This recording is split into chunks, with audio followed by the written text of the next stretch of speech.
செய்யறதெல்லாம் செஞ்சுட்டு இவ்வளவு நேரம் எங்க போய் தொலைஞ்சுங்க? உங்களுக்காக அப்பா ஊரெல்லாம் அலையணுமா? எங்க கட்டிக்கிட்ட பொண்டாட்டிக்கு நீங்க எதுவும் வாங்கி தர வேண்டாம், அவளை சந்தோஷமாவும் வச்சுக்க வேண்டாம். இப்படி கஷ்டப்படுத்தாம வச்சிருக்கலாம்ல. ஏங்க என்ன தினமும் போட்டு இப்படி வதைக்கிறீங்க?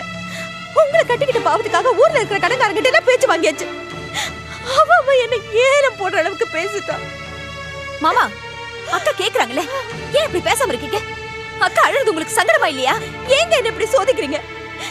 இப்படி தினமும் என்ன சோதிக்கிறதுக்கு பதிலா ஒரேடியா கொன்னுடுங்க, கொன்னுடுங்க. குடிச்சிட்டு வந்திருக்கீங்களா? கவலையா மறக்க குடியா? ஏதாவது பிரச்சனைனா இதான் சாக்குன்னு குடிச்சிட்டு வந்துருதா? தனு அக்கா என்ன பண்ணுவாங்க? அவங்களுக்கு தான் பிரச்சனை, உங்களை விட அவங்களுக்கு தான் அதிக பிரச்சனை. அவங்கள போய் குடிச்சிட்டு வர சொல்லாமா? ஏன் மாமா இப்படி எல்லாரையும் சித்திரவதை பண்றீங்க? உங்களால யாருக்காவது ஒருத்தருக்காவது நன்மை இருக்கா?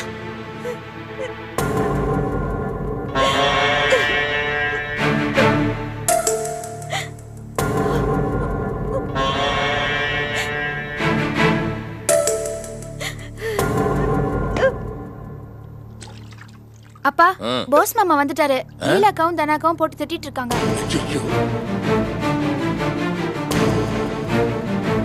பண்ற தப்பெல்லாம் பண்ணிட்டு எல்லா பிரச்சனையும் பொம்பளை தலைமையில போட்டுட்டு நீங்க போய் குடிச்சிட்டு வந்துருங்க. அப்படிதானே? பயமுடு. அவனே பாவம் நொந்து போய் வந்திருக்கான். அழலுக்கு அவனை பிடிச்சி திட்டுறீங்க.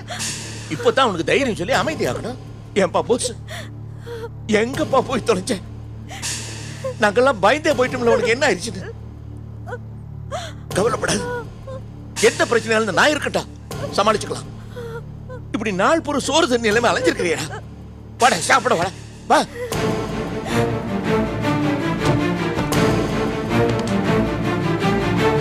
போசே,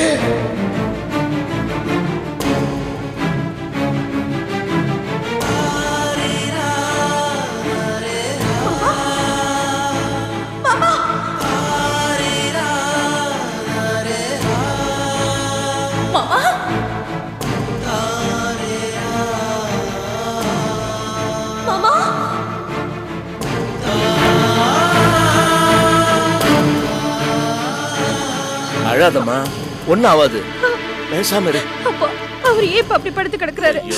எனக்கு ரொம்ப பயமா இருக்கு. பயப்படாதம்மா, அளவுக்கு அதிகமா குடிச்சிருக்கான், போதை தெளிஞ்சா சரியாயிடும். அப்பா, டாக்டர் கூப்பிட்டு என்னாச்சு கேட்கலாமா? டாக்டர் வந்தா சத்தம் போடாதீங்க, அப்படி ஓரமா போங்களேன். சத்தம் போடலம்மா. அப்பா கேளுங்கப்பா, சொன்னா கேளுங்க, கேட்கலாமா? போங்கம்மா. ஐயோ போயிடுறம்மா, நீ வேற சொன்னா கேட்க மாட்டேங்கிற. ஆஸ்பத்திரியில இந்த மாதிரி கத்த கூடாது தெரியுமா? நாம என்ன பாவம் பண்ணோம்? நமக்கு மட்டும் ஏன்பா சோதனை மேல கத்தாத, ஒண்ணு ஆயிரல, எல்லாம் சரியா போயிடும். அப்பா, அவர் வீட்ல இப்படி எல்லாம் விழுந்ததே இல்லப்பா. சரி சரி, இப்ப என்ன பண்றது? கொஞ்சம் பொறுமையா தான் இருக்கிறேன். நீ அனாவசியமா பயப்படுற. நமக்கு இதெல்லாம் பத்தி ஒண்ணும் தெரியாது. டாக்டர் வருவாரு, அவர் எல்லாவரையா சொல்லுவார். அவர் வரட்டும், கேட்போம்.